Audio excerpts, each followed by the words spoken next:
wa asyhadu anna Muhammadan abduhu wa rasuluhu shadiqul wa'di.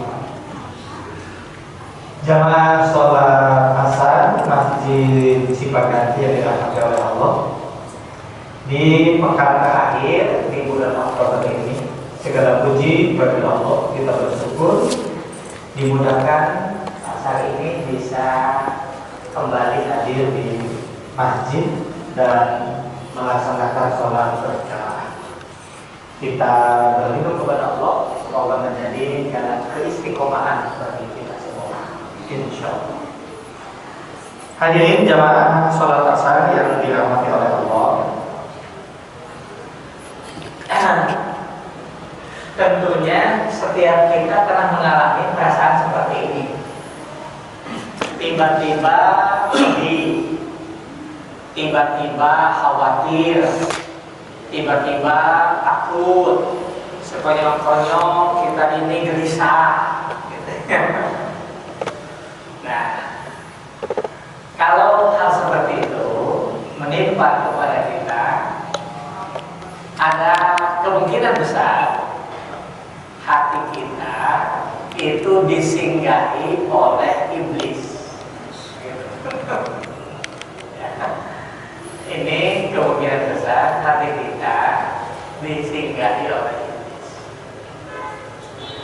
Quran surah Al-Mu'minun surah ke-23 ayat 97 ayat dan 98 itu memberikan panduan ajaran kepada kita untuk senantiasa mendawamkan doa ini setiap hari kita, setiap saat, wabil khusus ketika kita melaksanakan ibadah. Apa Allah memberikan panduan kepada kita? Wa qul rabbi a'udzu bika min hamazatis syayatin wa a'udzu bika rabbi ayyahdurun. Rabbi, Tuhanku, a'udzu bika, aku berlindung kepadamu, min hamazatis syayatin, dari bisikan-bisikan syaitan. Wa a'udzu bika, dan aku berlindung kepadamu ya Rabb, ayyahdurun, Rabbi ayyahdurun, dari kembali hadirnya.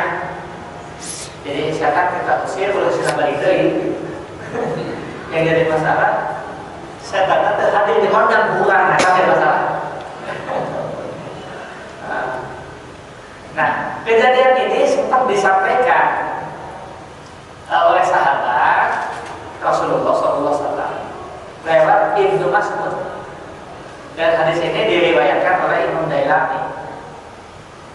Jadi suatu waktu Ibnu Mas'ud ditanya, "Ya Ibnu Mas'ud, Wahai Ibnu Mas'ud, ada apa?" Tiba-tiba aku merasakan kegelisahan, merasakan ketakutan, merasakan kegalauan. Kemudian Ibnu Mas'ud menyampaikan kepada kita, kalau kita dilanda hal seperti itu, maka pindahkanlah hatimu kepada 3 tempat. Yang pertama, kata Ibnu Mas'ud, pindahkan hatimu ke lingkungan komunitas yang di dalamnya mereka senang membaca Al-Quran. Ya, nanti aku akan kasih tahu. Ala bidzikrillahi tatma'innul qulub.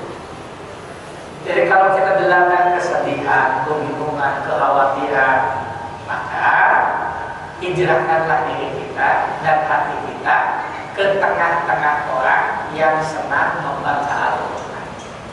Maka nanti Nabi kasih tahu, tidak ada orang yang berada di buyutillah, di rumah-rumah Allah, dan mereka membaca Al-Quran kecuali Allah pinjamkan kepadanya adalah ketumaninaan. Hadis yang lain menyebutnya, kalau kita berada di tengah-tengah orang yang sedang membaca Al-Quran, bertadarus Al-Quran, maka sedikitnya 60 ribu malaikat merahmati.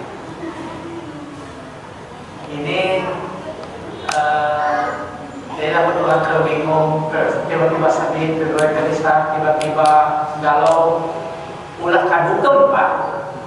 Kita masuklah ke rumah Allah. Berzikirlah karena tempat itu dinaungi oleh sayap-sayap para malaikat yang merahmati, yang berkumpul sambil membaca Al-Quran.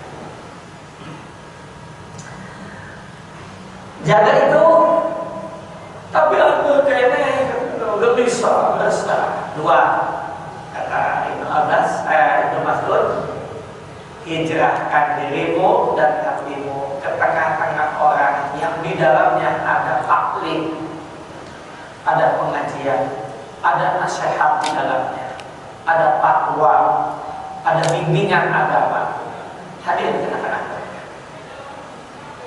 Nah, jadi wajar kita ini kalau saya kali bilang dari itu kesedihan, kebingungan, karena kita boleh jadi kita ini kurang akrab dengan Al-Quran. Makanya Nabi sampai kita menyebutnya hari ini dengan istilah Rasul sampai ultimatum kepada kita. Kalau 3 hari saja kita tidak membaca mushaf Al-Quran, maka kita dianggap sudah meninggalkan Al-Quran. Meninggalkan Al-Quran artinya kita meninggalkan rahmat Allah. Karena membaca Al-Quran artinya menjemput rahmat Allah. Capek hidup ini kalau jauh dari rahmat Allah. Ini yang mesti jadi catatan setiap kita. Ya.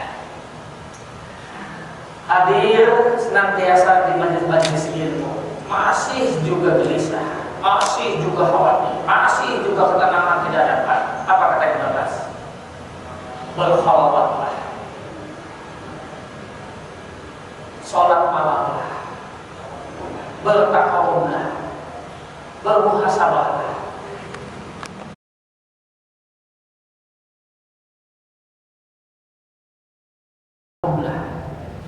Bermuhasabahlah, memohon ampunlah kepada Allah. Terakhir apa kata Ibnu Abbas? Dalam keadaan takluk seperti itu, mintalah kepada Allah agar mengganti hati kita dengan hati manusia. Sehingga mereka hati itu lain hati jelema juga mereka lain. Jadi saya ditobatkan, saya diingatkan, saya dikasih peringatan, diberi mikir kalau kau itu, dikasih bacaan Quran kalau kasa. Apa kata Nabi? Mintalah kepada Allah di tengah keheningan malam, minta diganti dengan hati manusia. Ting hati nama terus ganti itu teh. Sampai ada sampai gitu nanti ada dari kepada kita. Minta kepada Allah supaya hati kita diganti dengan hati manusia. Jangan sekalian dirahmati Allah. Oleh karena itu, maka setiap saat menjadi kemestian bagi setiap kita untuk selalu beristiadah, memohon perlindungan kepada Allah. Karena ingat, iblis detik pada detik tidak pernah ridho kita ibadah kita sukses. Iblis hanya menawarkan satu pilihan kepada kita, menjadi pemenang atau menjadi pecundang dalam hidup. Oleh karena itulah, inilah catatan ringkas sore ini tentang keharusan setiap kita memastikan hati dan jiwa kita mendapat bimbingan Allah Subhanahu wa Ta'ala. Pindahkan ke lingkungan yang senang membaca Al-Quran, hadir di tengah-tengah mereka, membaca Al-Quran dengan mereka. Hadir di majelis ilmu yang di dalamnya ada nasihat kepada kita. Yang ketiga, seringlah berkholwat, menjaga amalan di malam hari dan minta kepada Allah yang membolak-balikan hati setiap hamba, hati yang istiqomah di jalan Allah Subhanahu wa Ta'ala. Semoga Allah yang Maha Memelihara, Maha Kuasa, mempantaskan setiap langkah kita, langkah yang diridhoi oleh Allah Subhanahu wa Ta'ala. Allahumma bihawani wa ta'ala bisawab. Subhanakallahumma wa bihamdika asyhadu an la